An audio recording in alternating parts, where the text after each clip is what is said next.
கர்த்தருடைய பரிசுத்த நாமத்திற்கு ஸ்தோத்திரம் உண்டாவதாக.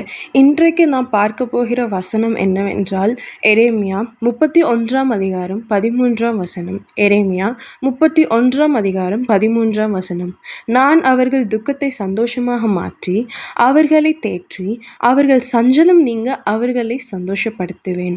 ஆமேன். இந்த வசனத்துல நாம் ஒவ்வொரு வார்த்தைகளையும் சிந்தித்து பார்த்தால் ஆழமான ஒரு பொருள் நமக்கு கிடைக்கிறது. நான் அவர்கள் துக்கத்தை சந்தோஷமாக மாற்றி. நீங்கள் இப்பொழுது ஒரு கஷ்டமோ இல்லை துக்கமான செய்தியில் இருக்கீங்களா? அப்போது இந்த வசனம் உங்களுக்கு தான்.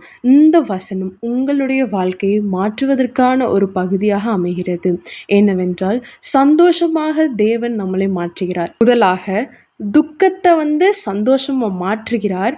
அடுத்தபடியாக நம்மளை தேற்றுகிற பொழுது நம்மளுக்கு ஒரு கம்ஃபர்ட்டான ஒரு சூழ்நிலைகளை அவர் உருவாக்குகிறார். அவர்கள் சஞ்சலம் நீங்க அவர்களை சந்தோஷப்படுத்துவேன்.